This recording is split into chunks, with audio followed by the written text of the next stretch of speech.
What's up? What's up? What's up? Welcome to the Sports Sidebar Podcast. You're tuned in with your boy Rich, and I'm here with my buddies Tom and JD, and we're about to get this thing started. Let's go.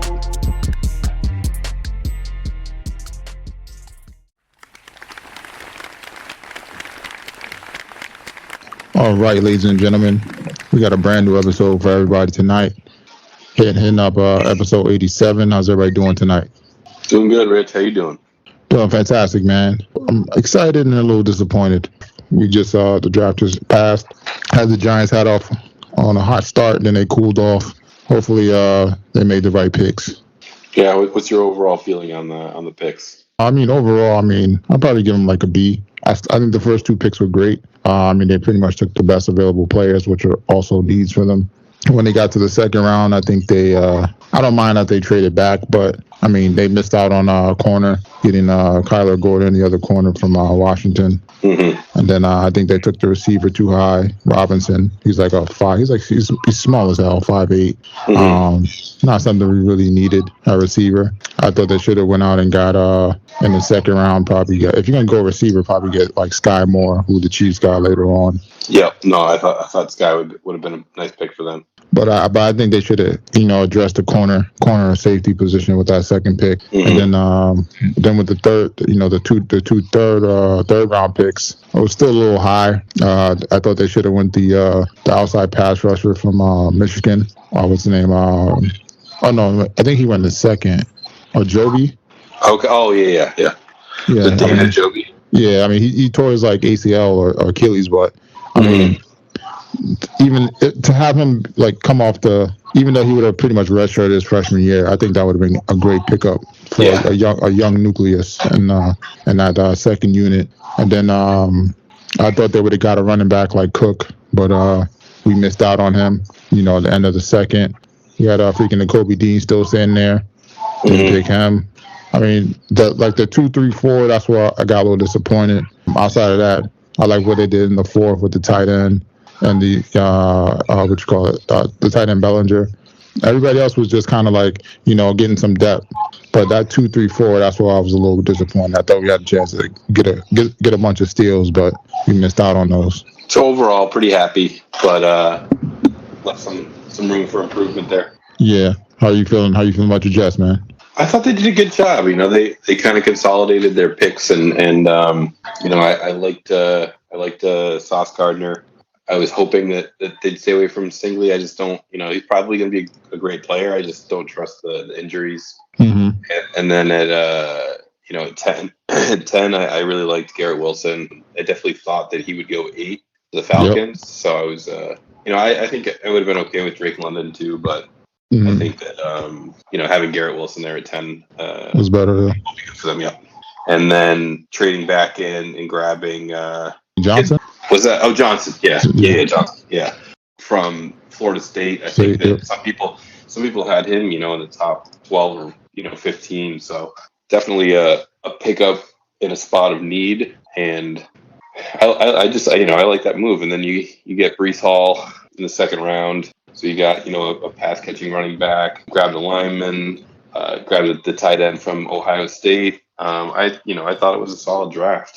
I think now it's how do you integrate these guys into the team, and how do you develop them? Because this is where they've kind of fallen apart in the past. We've seen the Jets win the offseason before, only to go, 4-12. So. We just got to see how they can put it all together and use these guys. And I do think that it seems a little different this time. But again, there's still a lot on Zach Wilson, and his development is huge for the team. So. Oh yeah, you guys can thank the Giants for that second round pick, because that was when you guys moved up with us. I think I think the Jets and the Eagles had the best draft out of any of the NFL teams. The fact that you guys got Johnson that late in the draft, you guys got the top corner, top receiver, and then you guys got arguably another top 5 defensive pass rusher all in the first round. Yeah. And then you guys got the best running back on the board.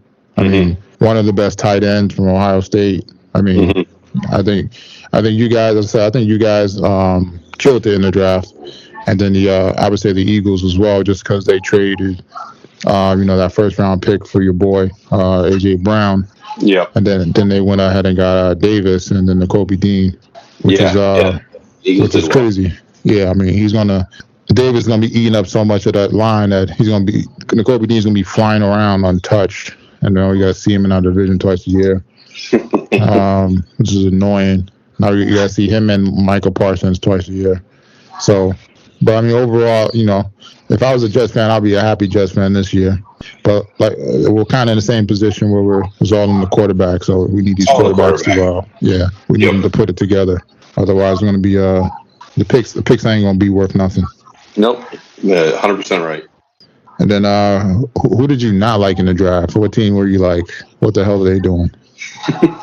I mean, I think everyone had the same question around Belichick's draft. And I feel like, he grabbed a guy at the end of the first round after trading back, which is, kind of typical for what they do. They had some needs at cornerback, wide receiver, offensive line, and they drafted a guy that many people had rated probably, I would say, late second to third round. And Sean McVay had rated in, right around his 104 pick. So I thought that was a little head scratching. And then that was really the big one for me. I mean, I think that the Ravens did a great job again. They just seem to let the draft come to them. They do a really good job of that. I thought the Chiefs drafted really well. Green Bay, I thought maybe a little head scratcher, but they grabbed 2 defensive impact players. So I think that even though people, maybe even Aaron Rodgers, won't like the picks, I think that they made their team better. Maybe that was it. The Lions or? No, I didn't mind what the Lions did. I felt like they had Hutchinson, and then they moved up to get Jameson Williams, and maybe Jameson Williams was a bit of a reach, but they need a guy like that. They need an impact, offensive skill player in that secondary. They have Hawkinson. They're gonna have St. Brown coming back, who had a good strong finish of the year. I thought they might go somewhere on the offensive line just to kind of beef that up a little bit, but I don't mind what they did. They definitely need help in the secondary too. So I thought when they traded up, they might be going for Kyle Hamilton. They did not. I was a little confused about the Seahawks. I thought they should have got pull the trigger on Willis. I mean, he was sitting there in the second round and the third round. So even though they did address some needs with offensive line, they got a running back. But I don't know. Maybe some of these teams are just like, we're just gonna wait till next year's draft to get this quarterback. Yeah, or maybe they're looking, maybe early season trade for like a Baker Mayfield or someone like that. Yeah, you never know. I just can't imagine Pete Carroll going into the season with Drew Lock as his quarterback. I just don't see it. Yeah, I don't know. I don't think that's lasting too long. But maybe he don't care because this is his last season. So yeah, it may be. He's getting up there in age. So, I was, there's two other things, just one other thing, just on the trades. I thought that was one of the kind of craziest, first rounds, just the way that everything unfolded for not having I would say really high end talent. The wide receiver trades, AJ Brown going to the Eagles, and then, Hollywood Brown going to Arizona, which again we've later found out that Nuke getting suspended for 6 games, and they've known about it for a while. That whole story is wild. Did you read that? Yeah, they said that they kind of knew about it for a while. It was kind of when he was injured. I'm not sure. I didn't hear his side of it. Like if he said it was from a nutrition drink or. Yeah, it was a holistic thing that he does. But here's the weird thing, right? So he tested in the test failed in November. So they retest you. That's the first thing they do. And they retested him twice, and it was super watered down. Clearly he diluted or something. Yeah. That's kind of what the story coming out is. So it's did you really not know, or Yeah, maybe he's trying to heal faster, or Or do you? Yeah, exactly. And now you're trying to hide it, and that's why they kept pursuing it. But again, you have to fail multiple drug tests to get suspended. It's not just one. It's not one and you're done. Yeah, but it's crazy how it comes out freaking almost 9 months later. I know, it's crazy. And then the other reason Hollywood Brown said he wanted out was that he wanted to get more play in the offense because he doesn't think he'll be able to make any money as a top end wide receiver in Greg Roman's offense. And it wasn't a shot at Lamar; it was basically a shot at the play calling. Yeah, but I mean, he had 90 receptions for like 1,100 yards, which isn't a bad season. But I mean, I understand. It's great for the Ravens because, I mean, you get a first round pick, and I kind of feel like receivers are at a premium now. Now I feel like it's gonna go down in a few years where receivers aren't really valued as much. Kind of how we had like the running backs were super valued. Now we don't have running back drafted to like the second round. And then the fact that it's a weird situation out in Arizona because your boy wants a new contract, and then the fact that Watson just got all his guaranteed money. I mean, he's definitely going to run up the bargaining price. Mm-hmm. And I mean, Murray hasn't been playing great without Hopkins. So I don't know if Brown is going to save him on that end. But it's going to be interesting to see how he starts off the season and how it's going to affect the contract negotiations. We will find out. On to the NBA. I mean, we got the Heat and the 76ers. Second round matchup. Your boy Embiid's out the first 2 games. They said he's probably going to be out game 3 as well. They're not sure about game 4. He's already ruled out game 3. Yeah, I'm going to call it. I'm bringing out the brooms, man. It's pretty much over for these guys. I mean, James Harden is not James Harden anymore. I mean, he was scoreless in the fourth quarter last night. Cost me another prop bet. And I tried to underbet him too. He just needed like one more point, man. I mean, the Heat are running that. I mean, the Heat are switching on him. I mean, they're switching between Jimmy Butler, Bam, and what's his name, PJ Tucker. So I mean, that's 3 great defenders on him. I mean, he's not getting much off, and they're guarding him well. And then Tobias Harris had a hot first game, but didn't matter. The second game was cooled off. I mean, Maxi's stepping up, doing all he can. But outside of that, there's nobody else on that team, man. Mm-hmm. Yeah, I think this is it for Philly. I mean, I don't know if you're taking your vote back and going Embiid for MVP now, but I think he's showing how important he is to this team. And just we were talking about it last night, but it looked like Harden's just like he's just lost a step. He just can't do what he could do a couple years ago as far as like taking over a game. And like you said, when the role players aren't there, it's tough. I just don't think they can do much of anything without Embiid. So I think you're right. I think we're looking at Miami Heat hosting the Eastern Conference Finals, especially with Embiid being out in Game 3. Oh yeah, and they're deep too. Your boy Old Depot went off, and I was watching the game like, what the hell is he doing over here? Can't wait for the Kings to sign him in the offseason for like $180 million. Yeah, which is crazy. I was like, what the hell? Yeah, they got a guy who was a star, all-star one year, then had a major leg injury, and he's coming off the bench like nothing happened. But I mean, Miami's deep, man. They're solid. Yeah. I don't think that they're like. I know Jimmy Butler's like their quote unquote star player, but as far as star players go, like he doesn't really take over the game or anything. They're just very solid top to bottom. They can defend. They can score when they need to. They got guys who can shoot with Hero and Robinson and Lowry when he's healthy. It's just a really good team, and you got one of the best coaches in the NBA, if not the best coach in the NBA, in Spoelstra. Oh yeah, I mean, I still can't walk back that Embiid for the Joker for MVP because I feel like Joker. I mean, Embiid still he has Maxey. He has more. He has more players available. But he makes that team. I still think it's Jokic, but he makes that team so much better than when he's not around. Like they looked like trash last night for the most part. Yeah, but that's the thing. I feel like I don't know, man. I feel like Joker's still working with less, and Joker's he hasn't missed. He really hasn't missed any games.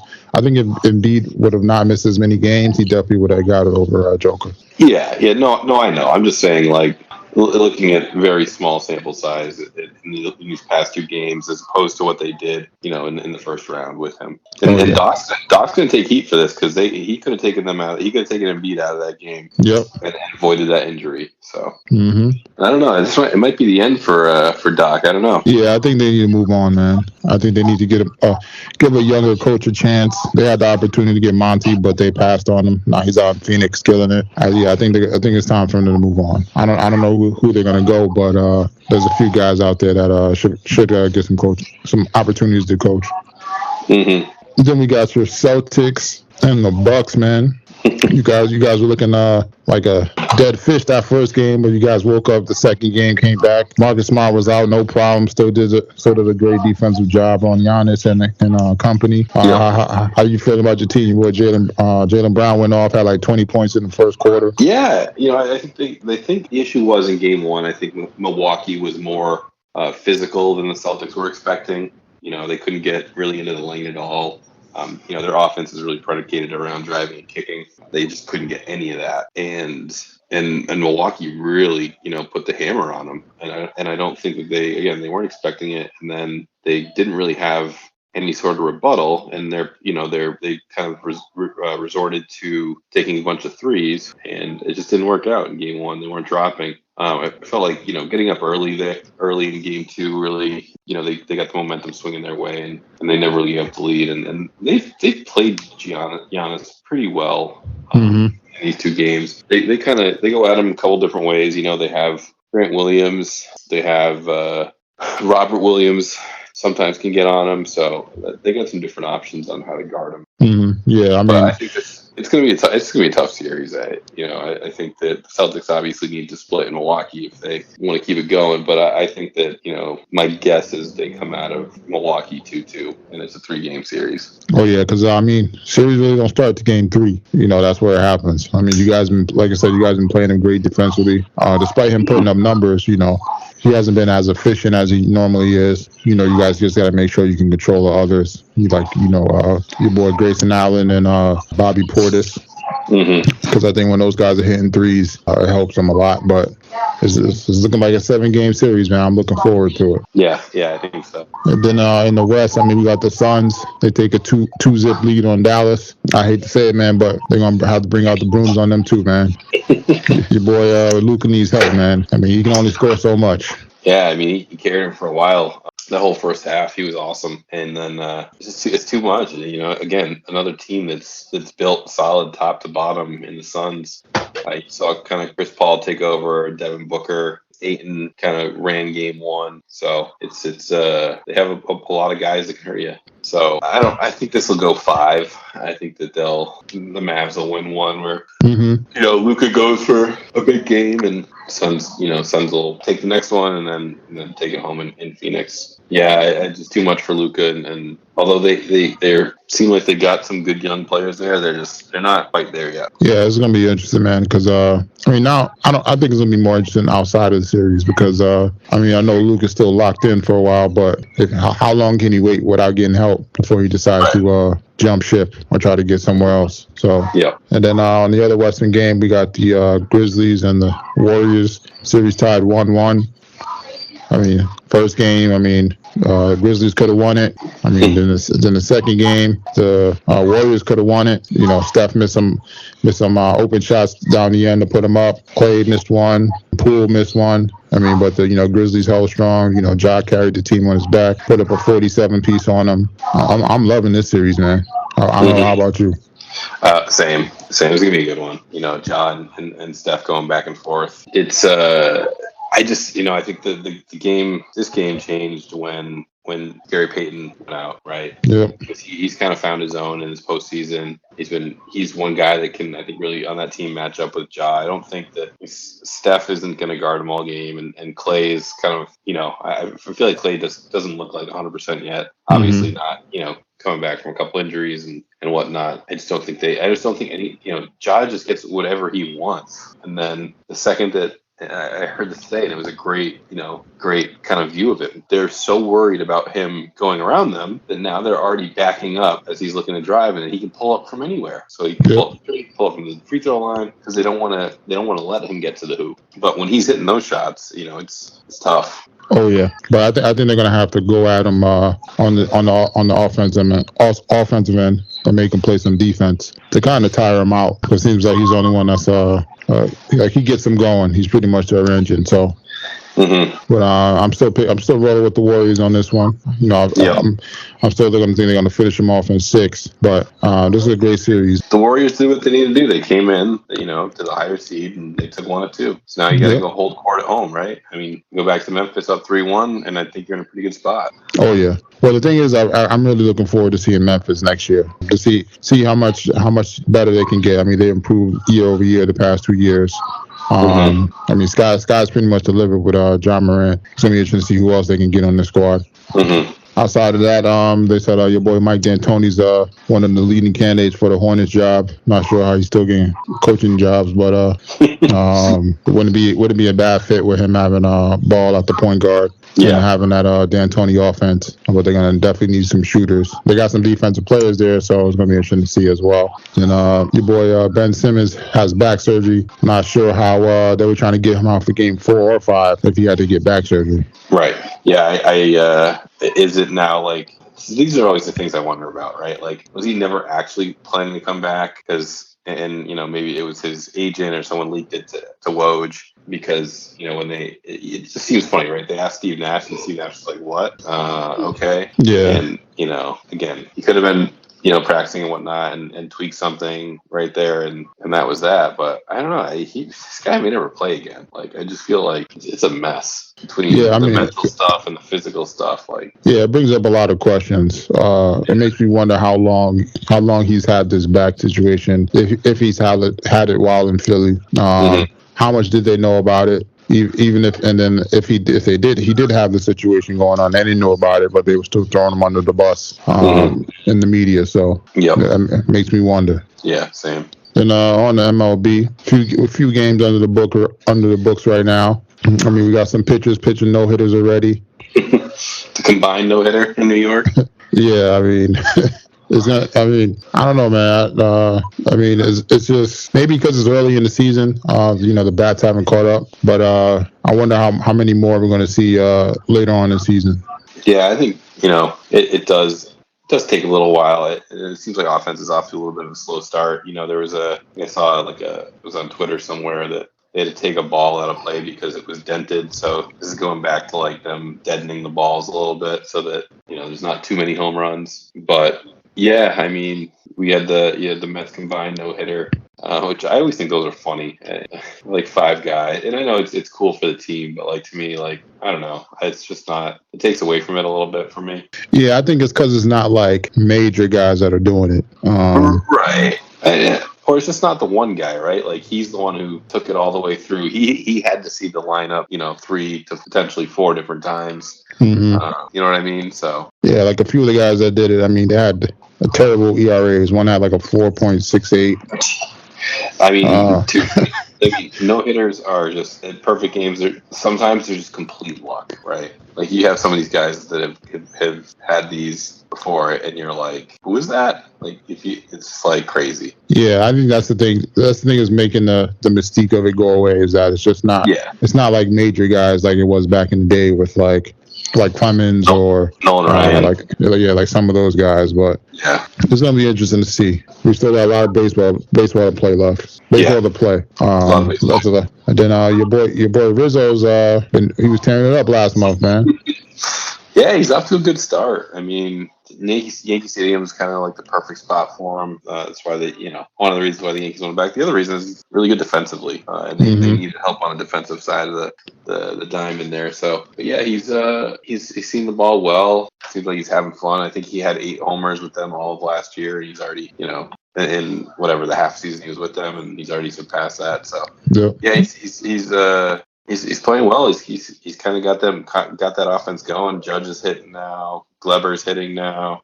I can't pronounce this guy's name, but the shortstop there, Ian Keener, whatever his name is, he's playing well. So the defense is playing well. The pitching has been good. You don't win 11 in a row with just one side of the ball playing well. So they've put a nice gap in between them and some of the rest of the AL East. So now they just got to keep it going, keep playing the way they're playing. Oh yeah, that's the thing. You want to stay hot for as long as possible. Yeah, absolutely. It goes back and forth with these teams, especially later in the season. So I mean, right now they're at 18-7. They're leading the American League.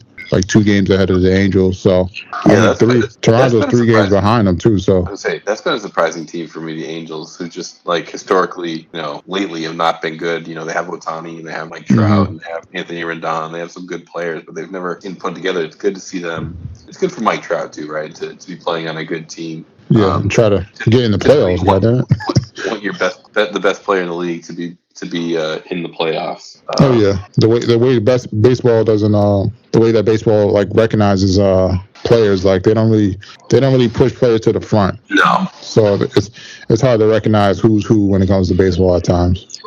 Right. But then in the National League they got the Mets are. This is another team where I thought that they were going to be hot garbage, and they're going to lead the National League in wins. They won one today. They were down 7-1 going into the 9th, and they scored 7 runs in the 9th and ended up winning 8-7. Just kind of crazy. Yeah, I mean they're tied now because Milwaukee won too. Milwaukee's like a half a game up on them. So, but the Dodgers are right there too in second. Yep. Yeah, and the Dodgers aren't going anywhere. So expect them to be there all year long. Oh yeah.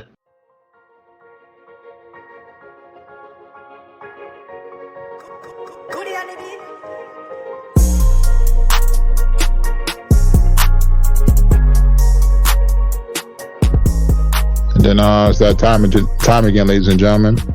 We got another edition of JD's Bites and Brew. What you got for us? Well, seeing how it's Cinco de Mayo. Okay. Can put my hat on. Recording this on Cinco de Mayo. So yeah, throw on your sombrero. So tonight we did fajitas 3 ways. So shrimp, steak, and chicken. Seasoned with some homemade fajita seasoning. Cumin, chili powder, a little salt, a little Mexican oregano, pepper, garlic powder, onion powder, I think, but the big players are the cumin and the chili powder, obviously. Really, just, cook them up like you would cook anything, right? Just throw a little oil on the pan, do your chicken in there and your shrimps. I like to sometimes like throw a little flour on the shrimp. It just holds a little more crispiness for me. Didn't do that today though, but that is something you can do. And then just cook the steak on the grill, flank steak, and then cut it up. And then to accompany that, we did some mushrooms, onions, and peppers on the stove. We had queso fresco. We had cheddar cheese, some hot sauce, little guacamole, sour cream, rice, and black beans. So again, toppings of choice. I usually try to get everything on there, but we had three different ways. Is always fun. Oh, nice. I had some steak chimichangas the other day. Ooh. Yeah, them drinks was banging. But they made them like in like an egg roll type of. Oh yeah. Yep. Was it the little ones? No, it was like the big ones. Like you go to the Chinese store, you get an egg roll. It's like that size. Yeah. But, they slice it in diagonally. But it's kind of big though. Yeah. Okay. It was great though. I ain't gonna lie. We had it like 2 days in a row. I can do that. And then what would you guys drink that down with? So actually, sticking with the theme, I did some Modelo. So I don't know if you're a Modelo fan at all, but it's a Mexican style beer. I think it's a lager, Mexican style lager. So I feel like back in the day, I would get these at the golf course once in a while. They're really good, like, it was warm up here today, so really good, just like outdoor warm beer. But I've been seeing it a lot more, so I grabbed some. And it's just a really kind of basic, 4.5%. I just feel like it has like more flavor than like your other like lighter lagers, like a Budweiser or anything like that. Just smoother. It's kind of similar to like a Dos Equis. I like it a little. I think it has a little more flavor than that. So you can go lime or no lime, but again, it's a good. It's really good. Like again, like a golf course beer, or summer beer, and it goes well with the tacos. So that was the beer of the day. We'll throw it at I think it's like a solid 6.8. Not like not going to wow you on the flavor, but for like a nice light drinking beer to get the summer going, it's a good one. Oh yeah. It's definitely one of those. That's one of those ones. Like even when you see the commercials, you just like the way they make the beer look so refreshing. It's like, oh yeah, I got to try that. It is, and I know people are like, don't like fruit and beer and whatnot, but squeezing a lime into that, and I don't know, it's nice and refreshing. Oh yeah, I mean you can't go wrong, man. Mm-hmm. And then that's JD's Bites and Brew, everyone. Then for this week for the BRRs, wrapping up some shows. We had the last episode of Moon Knight. Great episode.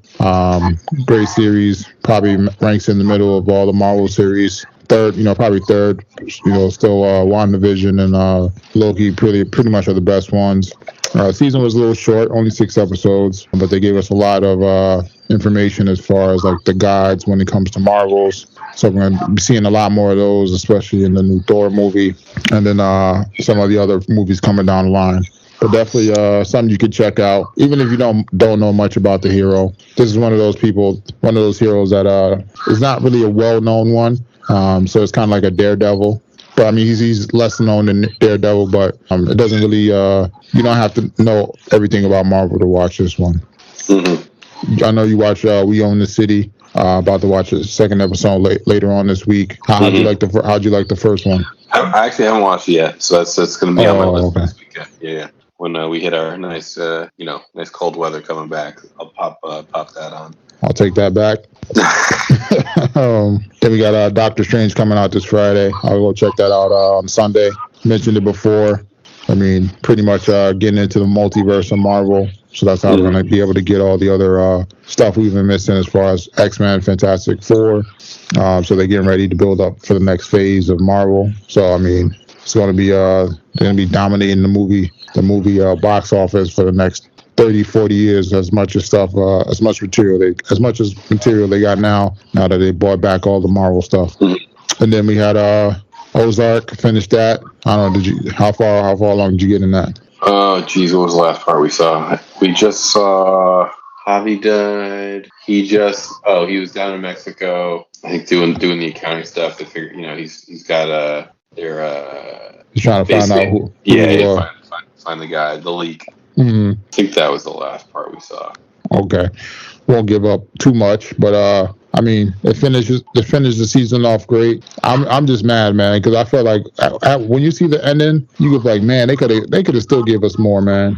They could have at least got another 3 seasons in with what the way they left it off. But you never know.